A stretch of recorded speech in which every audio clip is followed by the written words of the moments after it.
everyone, welcome to my car. This is take 2, by the way. So, funny anecdote to start off this story. Spent ages filming the first round earlier on today, edited and the lot. I've gone to Wakefield to pick up Jack from getting his tattoo done, and I've gone and deleted the whole thing.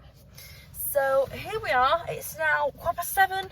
It's dark. I've had to bring my ring light in my car, so can we just appreciate that is like dedication to you guys up here. That's how much I love you and how much I want to get this done. So that was, yeah, so I've literally had to dart home from Wakefield now.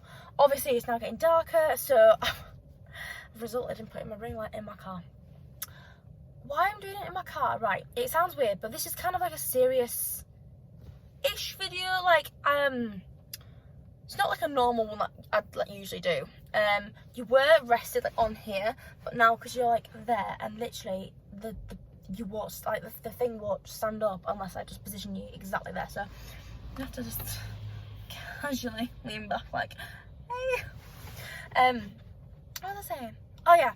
So it's kind of it is like a real chat, like get to know me, but literally proper get to know me. Like, I'm kind of been wanting to do this for a long time. I feel like now I'm taking part in Miss International as well. It's the perfect opportunity for me to sort of, and obviously I've set up my YouTube channel now. I kind of want to just get all this out in the open. Just like this is kind of like my story, basically. It's like why I do pageants, why I am how I am, you know. So without further ado, let's crack on with the video. Yeah, I'm literally parked. I am parked outside my flat. So the odd person will walk past and look at me like, "Is she okay?" And another reason I'm doing it in my car is just because I did try and film it in my flat earlier, but it just felt a bit unnatural. And I'm saying that sat in my car with the ring light on, like, how is that natural? But my car's like my little comfort blanket. I don't know what if anyone else who drives feels like that, but yeah, my car's like my little comfort blanket. So without further ado, let's crack on with the video, guys. So I guess like my journey with mental health really started when I was about 15, 16. That like in year 11, was it year 11? Yeah, year 11. So year 11's a naturally stressful time anyway. You've got your GCSE exams, you've got, sounds bad, but prom is actually quite stressful. I'm going to put it out there, okay? It's really stressful. It's like your first mega social event that you've got to look like dressed up for. But anyway, 16 as well. I think relationships and sort of other bits sort of creep into the equation, and there's that sort of pressure, you know, like all your friends around you are like having sex or like having relationships, and I was one of these that you'd kind of call like, I wasn't really bothered about that at high school. Me and my friends, we were like, I think it's fair to say we were like in the middle. So we were, I hope we were liked. I think I'm going to assume we were liked. But like in the middle, we weren't like up there with like the populars or, you know, whatever it is you guys call them. But like any other 16-year-olds, you know, relationships, like I said, do come into things, but I was never really that into that. Like, I'll hold my hands up, I didn't kiss anyone until I was about, I think I was 16. Yeah. Yeah, I don't remember. Yeah, some people would say like I was a late starter, which by the way does not exist. There's no right or wrong time to do anything with anyone, by the way. Just putting that out there. Okay, there's no pressure. Well, there shouldn't be any pressure anyway. But particularly with girls, I mean, I don't know, maybe boys as well, but physical appearance tends to become a more prompt factor in our lives, and especially nowadays. Like when I see 16-year-olds today, I think, you look like how I look, like with my makeup. Like I used to wear like basic makeup to school and stuff. Like I used to try and, you know, look presentable, you know, but the pressure like you guys are under, like students are under today, it's just ridiculous. Like I'm just glad that I left school like when I did. One thing that was really sort of developing when I was in year 11, and we're throwing it back about oh my god, I left school in 2014, so I've read about like 6 years now. And mental health, I'd never really noticed mental health up until this point. I mean, I don't know if it had always been there. I just hadn't noticed it, or just maybe it was like a new developing thing. Like year 11, we all started to get iPhones, and social media came into the equation, and like it began like with a trend that like self-harm was made to look glamorous, and like, eating disorders were again glamorized as well, and they kind of you saw a lot of people in my year sort of developing eating disorders. And to me, I'd say I was just an average size normal teenager, you know, perfect, like nothing, not perfect, but like, you know, like nothing wrong with me, you know. I'm really paranoid someone's like gonna come to the car window, because the window's like quite steamed, so it's eerie right now. But yeah, I hadn't really like taken any notice to anything like that beforehand, and I guess my eating disorder really started after I'd seen a girl I was quite close to this is Starbucks, by the way, develop one, and she had all these really like specific habits, and all these I call them tips or like hints she did to lose weight, and I was very intrigued by it. I thought, well, okay, like, so I wonder if I lost weight, maybe I might be more attractive to boys, maybe I might, I don't know, be more successful, be more popular. I don't know what was going through my mind at the time, because we are throwing it back a little while, guys. Okay. And I started to like reduce my food just ever so slowly, and then I noticed the difference. I noticed I started to lose weight, so then I carried on and on and on, and I developed in my head this routine that was so strict and so harsh. Like my food was measured out to the gram. I was so specific of what I used to eat. I stopped meeting my friends. I stopped doing things I enjoyed. I would only, like, say if I went out for food with my mum or something like that, like, I'd pick what I wanted, but then when say if they were in the food arrived, I'd have a massive like hissy fit and like kick off, because like the other half, like, call them voices if you will, like in my head was saying, you can't eat that, you can't eat that, you'll put weight on, you won't, blah blah blah blah blah, like you know, getting in your own head. I feel like once you've got this sort of evil like persona in your head that's just chatting back to you constantly, saying you're doing this wrong, you're worthless, you're not pretty, you're ugly, you're this, that, you can't eat this, you can't do that, it literally dominates your whole life, which sadly did have a negative impact on my end of GCSE grades.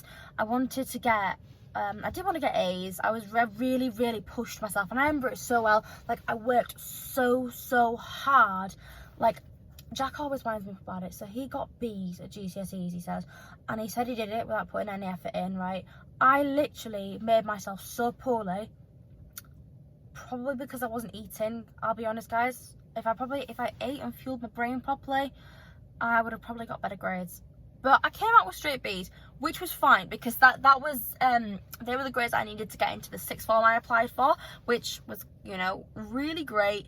But obviously it's a bit of a letdown when you push yourself really hard and you wanted to get a certain grade, and obviously you didn't. And it's a shame knowing that could have been better if I'd have like treated my body better.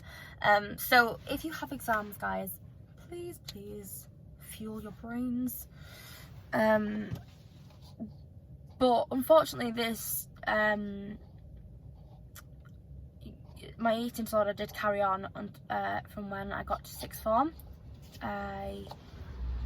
At the time, so throughout year 11, I saw various doctors, psychologists, nutritionists. They all said it was anorexia because of the sort of like symptoms and sort of habits I was displaying, I guess.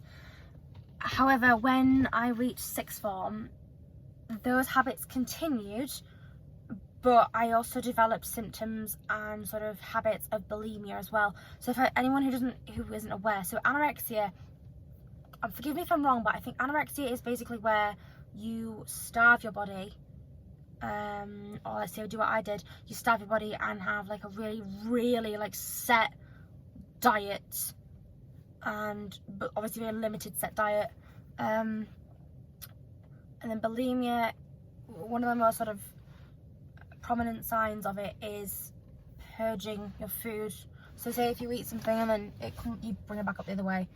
I started that, but I think like I picked, you know, I think I heard someone else do it, and then again, like I just followed. I thought, oh well, I'll try that because I don't feel like I'm thin enough, which was honestly, when I look back at photographs now, I was so tiny. Like I'd lost weight so quickly. I had to put safety pins in my clothes because they didn't fit me anymore, because they were too big. And bearing in mind, these are like size 8s and 10s, like average, just like, I don't know, it's like a normal size. And I got to a point where I was that thin, I was literally this close to being like put in one of the specialist hospitals where you have to be fed through a tube. And I remember like my head went all swollen, my eyes like sunk into like down there, my teeth went yellow, my nails went yellow. Obviously if you're purging food, I was being sick 4 times a day, every single day of the week. It was an exhausting habit, but when you've got that ticking in your head saying do it, it's like it's uncontrollable. Like your mind is just, it's so overwhelming sometimes, and naturally that impacts your mental health as well, because it like I said, it's mentally exhausting. So you get down, anxious, you know, all these things that follow. And especially when taking A-levels as well, like it's a step up from GCSEs, it's a lot harder, a lot more pressure in. So it definitely definitely hit me harder when I was at sixth form, as opposed to GCSEs, definitely. Like another thing, I guess, when I got to sixth form, I got in my first relationship. I think I was about 17. Yeah, 17 years, 12 that year. Yeah. Which was obviously like which was great, you know. Made lots of new friends, but I think with everything I had going on with like my mental health and my eating disorders, it definitely had an impact on those relationships. And I ended up leaving sixth form right before my A2 exams, like my last year in year 13, because I'd missed so much school of year 12 because of how poorly I got, that I would not have got good grades at the end of it, and I would have got into university. But I didn't really want to go to uni anyway at 18, because I just didn't know what I wanted to do. And I just thought, there's no point me going to uni and getting a degree that I don't even know if I'm going to use. So at the time, I had a part-time job as a waitress. And I had lots of friends there. So I thought, you know what, make the decision. I will, just get comfy. Yeah, I left sixth form, went to work full time. I think by that point, it's weird what happened. When I left sixth form, all my friends and stuff, they all went to different cities across the UK, obviously for uni, which to me was, obviously, I was a little bit envious. I was a little bit sad because I thought, you know, like everyone's gone like to do cool stuff and I'm sort of like still in my hometown. But at the same time, I made that choice myself. And I remember so many people saying to me, oh, you're not doing uni? So what are you going to do? Like, or they'd say, you're not going to get very far if you don't have A-levels. I was like, I know. Well, I mean, I don't know what I want to do. So I'm just going to chill working for a little bit and then we'll just see what happens. You know? It's a weird. So from like 18 to 19, I think going out with my friends from work was kind of like my version of uni. Because again, working as a waitress, you work nights, you work really, is it unprecedented hours? Is that the word? Uneven? Do you know what I mean? Like sort of oh my god, what is the word? Oh my goodness. Yeah, unstructured, like sort of, yeah, your hours are not the same every week. Yeah, unstructured kind of thing. And yeah, we used to go out a lot, as you do, you know, at 18. But obviously going out, drinking till the early hours, I'd stopped going to the gym, stopped all exercising because I was too tired from working and from going out. So obviously drinking lots, and I started eating a lot more because obviously when I hadn't really like gone out when I was obviously in high school for obvious reasons, but I was 16. But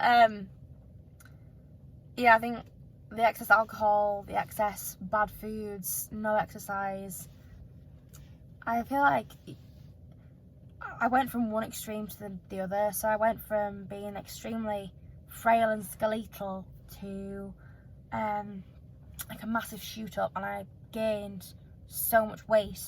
I think I went from about like a size 4 to 6 to a size 12 to 14 in the space of like a few months, which by the way is nothing wrong with that. Like there's nothing wrong in changing sizes, guys, by the way.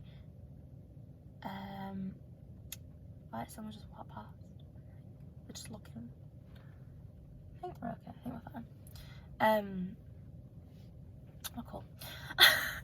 Yeah, there's nothing wrong in that, guys, by the way. Like, there's no judgment from me. I'm just gonna lock my car door just to be on the safe side. But for me, obviously, going from being an anorexic and like bulimic and like that extreme sort of skin, like thin stage, to then putting on a lot of weight drastically, it was a massive change for me. But I was still under the impression that I was like really tiny still. I didn't grasp that I put so much weight on. So that was obviously going to impact my health as well, you know, and mental health. Like obviously yo-yo dieting and all that stuff, it was not good for me at all. So the bottom line, guys, with this is I've been an extreme dieter, clearly. You know, I'm diagnosed with anorexia and bulimia, and then obviously going the other way, like putting on lots of weight excessively, really quickly. I'm just gonna advise, you know, I took away crucial experiences of my teenage years by putting myself through that suffering. So if I can just give you, you know, if I know there's so much pressure today to look perfect, honestly, I mean, there's no such thing. Yeah, I'm 22 now. Like I said in my previous video when I did that workout with Kate, I'm not like thick then. I don't have a six pack. I don't have a massive thigh gap. But you know what? I'm happy as I am. I'm still not fully confident in my body. I'm not going to sit here and say I love myself. It's like, I'm being genuine. I don't. You know, there's still things that I want to improve. But I'm going to hold my hands up, right? I go to the gym nearly every day. Some days are more successful than others, guys. I'm just going to put it out there. But I eat really healthy as much as I can. But I enjoy a drink. I enjoy a nice glass of rosé, a nice cocktail. We'll say that, yeah. I enjoy like the odd drive-through. I enjoy like takeaways. I enjoy things that are defined as bad for you. But I am enjoying myself. You know, I have a good time. I enjoy being sociable. Like I'm sort of giving back all those years that I've missed out on, experiences that I've missed out on because of me punishing myself for no reason other than I wanted to, I don't know, better myself by thinking starving myself was going to be the way forward by doing that, and it's not, because it also, like, it doesn't impact you, it impacts your family, your friends, relationships. You know, sometimes, like, even with my relationship that I'm in now, like, if I get insecure and think that, you know, if I get really upset how I look, that upsets my boyfriend because he says, I don't get where you're coming from because to me you're perfect. And sometimes I listen to it, I think, yeah, come on Ellie, like, shut up, get a grip.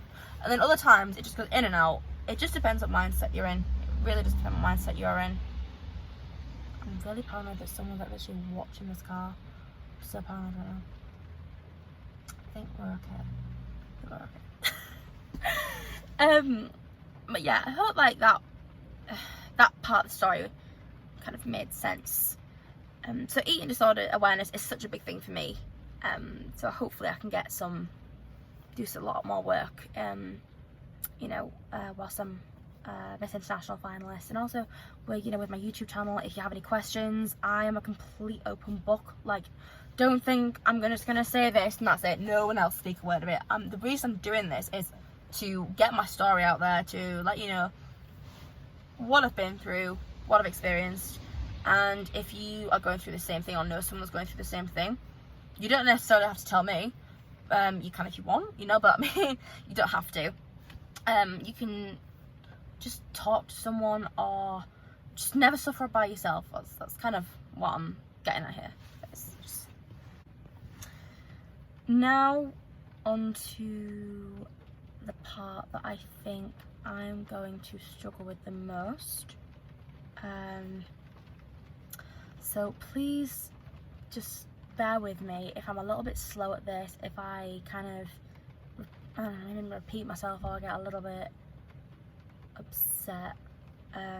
Yeah, please just bear with me. I'm sorry. It's quite a tough thing for me to say.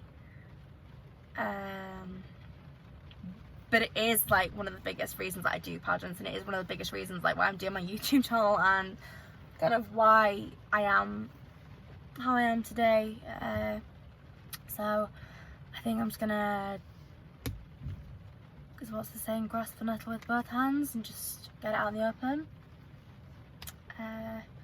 So at 19, unfortunately I became subject to a sexual assault, which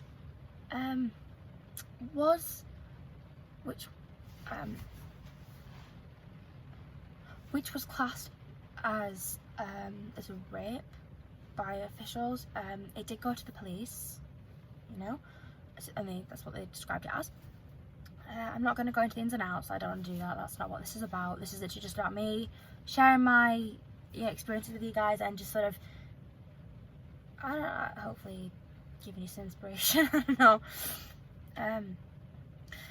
That was one of the single worst experiences I've ever had to go through, and I hope to God none of you ever go through this. In a nutshell, like kind of how these past like 3.5 years have been. After it happened, I was like, it took me so long to accept that what had happened, that's what it was. It's a horrible word, I know, but it's such a taboo topic, and I never see people talk about it, which I understand. It's such a personal subject. Like, I'm not expecting people to like shout it from the rooftops, but I also think people are so scared to like come forward. Is someone like by my car?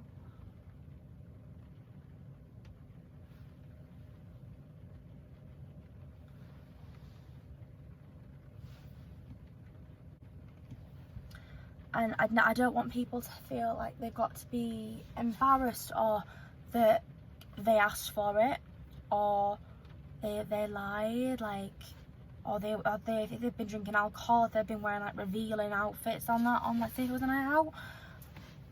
I do this. I've done the module about this in my degree, and it was with at uni like last year. It was so difficult to study, because it was like repeating it all over again, but it actually inspired me to want to do this video. The way I can describe it is like any sort of life that I had up until that point, until that event, the Ellie before then had she'd gone. Which, looking back now, is probably a good thing. Probably for the best, but I've spent like the last, probably up until last year, so good 2.5 years of just running around, getting involved with the wrong sort of groups, with the wrong people, doing things that I would never dream of doing now. You know, the way I behaved was so out of character, and it just, I didn't know who I was. I did not have an identity, because after something like that happens, it sent me a little bit, what's the word? Basically, it had a really tough impact on me. I left my job. I spent a long time at home, too scared to leave the house. I had the curtains shut all the time. I was always like really terrified in case I ever went out and I saw the person who did it. I was always scared what people would think of me. I didn't know who knew what, and you know, and I remember I used to confide in so many people because I think I was so desperate for someone to give me an answer of what I should do, because I was helpless. I just felt like it was all my fault. I felt so disgusting and worthless and, quite frankly, hideous. I thought if someone could do that, maybe I did deserve it. Let me tell, and honestly, that is never, ever the answer. Okay, if this has happened to you, it's not your fault. Okay, I'm honestly, like, it's taken me a good 3 years to accept that what happened to me was not my fault. I didn't ask for it. But at the end of the day, it's happened. I can never reverse that. And I got to a point where I did drop the case. Some people might think that's a really weak thing to do, but for me, that was the right choice to make, because what you've got to go through when you report an incident like that, it is scrutinising. You've got to relive every second of it again and again, and it's so hard to do that. And if you are not mentally ready for that, which I wasn't, I couldn't put myself through that. It was hard enough dealing with it myself, because I was none the wiser. I didn't really know how to grasp it myself, and I thought, why am I forcing myself to do something when I don't even know, like, I don't even know how to sort of deal with it if it went to like big stage, you know, like courts and stuff. I wasn't ready. So I made the right choice to me, and I dropped the case. And do you know what? I'm sat here now, 3.5 years later, telling you guys on camera my story, and I'm going to move on to the good stuff now, because, well, I've had to go through a lot of rubbish to get to this point. Don't get me wrong, it's not been easy. You know,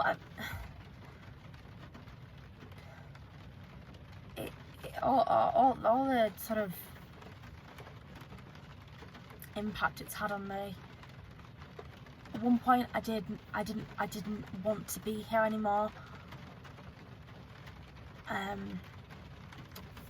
That's happened a couple of times. Because it won't go away. I know that people who've had this experience on their shoulders for years, you know, when it's happened to them and they said to me, it doesn't go away. You can control it, but it's never gonna 100% go away, which I've learned to accept. And you know what? It's fine. You know, like, in that moment where you're faced with, do I keep fighting, or do I take my own life?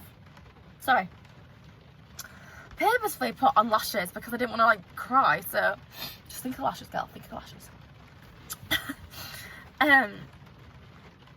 What was I saying? Sorry, I just thought of lashes in my head then. What was I thinking? I chose to carry on. I chose to fight, and I'm so glad I did, because there's no way that anyone should ever never let those demons win. The demons are like horrible people, whatever it is you want to call them, you never let them win. That's all I'm going to say. I wanted to, and I think discovering pageants, that pushed me to want to use my story really as a basis to set up the campaigns and the foundations and sort of social media pages that I have done over the last 3 years to help others who are going through this. I've never really touched on, you know, eating disorders, especially not touched on this, because it's such a hard thing to come across, as I've clearly demonstrated. It's such a sensitive subject.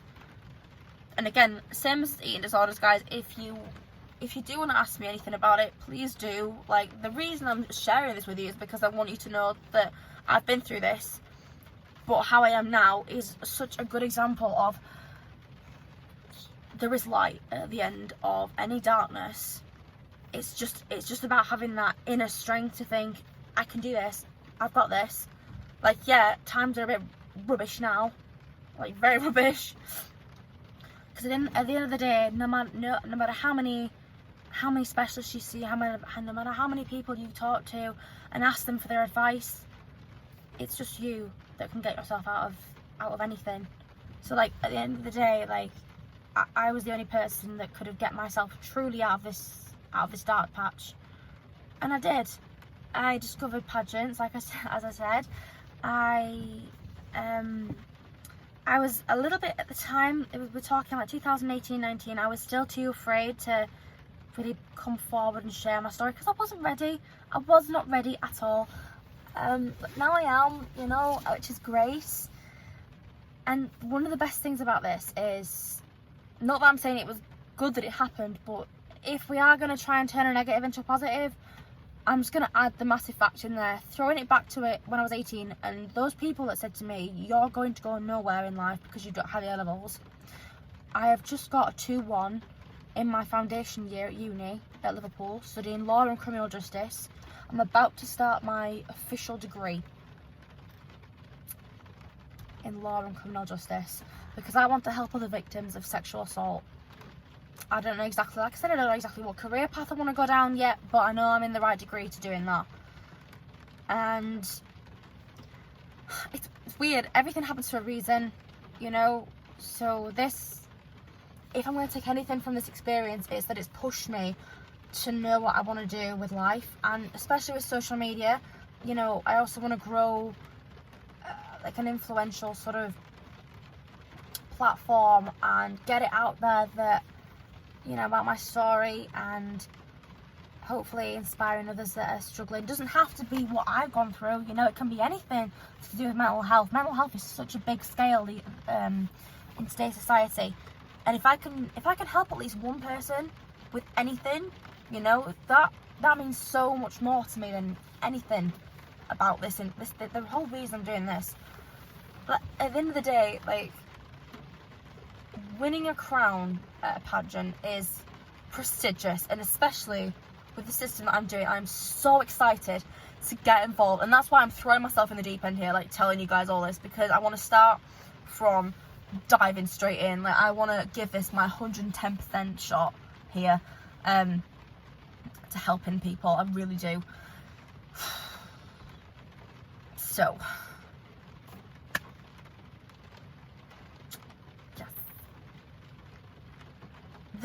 So I just hope that I hope the end of this story is kind of a positive one for you guys. I mean, I understand that it did get quite, you know, dark at one point, but you know what?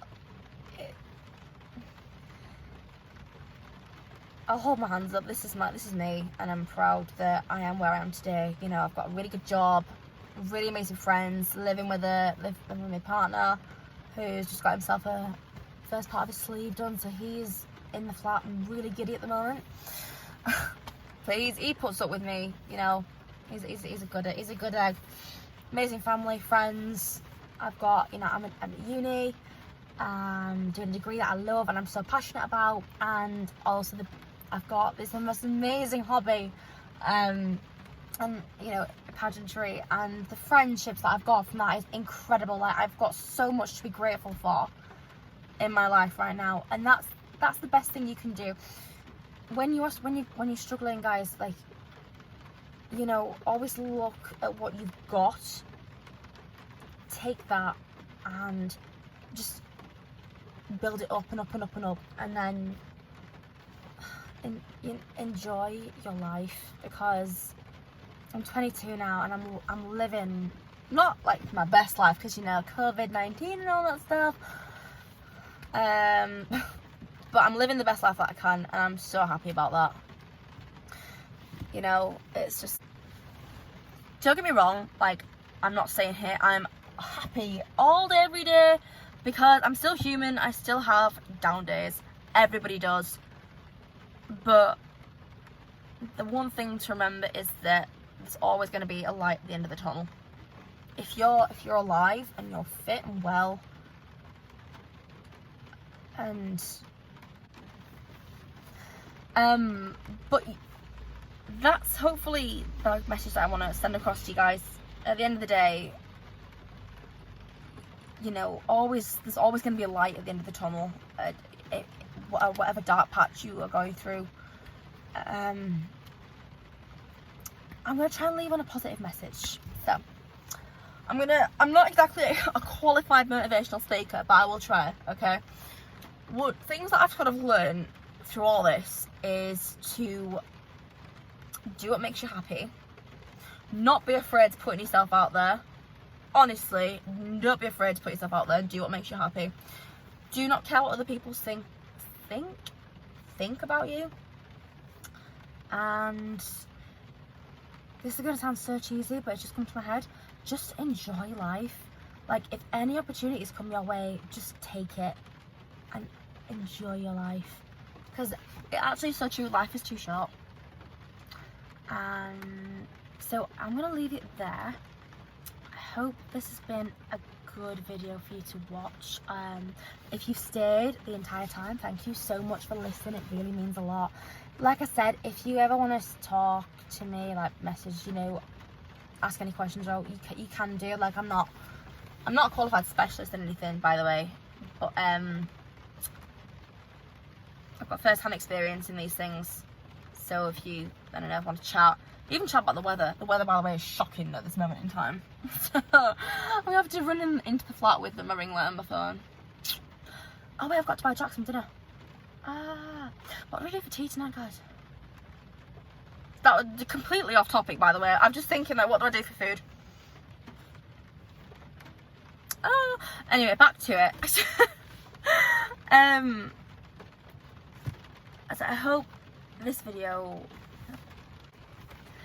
So I hope this was alright for you guys. If you have any questions or any suggestions, if you want me to do more videos like this, saying more like mental health awareness videos, more like real chats, if you'd like me sitting in my car and talking to you, let me know. I think I said and probably obviously about 20,000 times in this video, so I do apologise that this was not professionally scripted.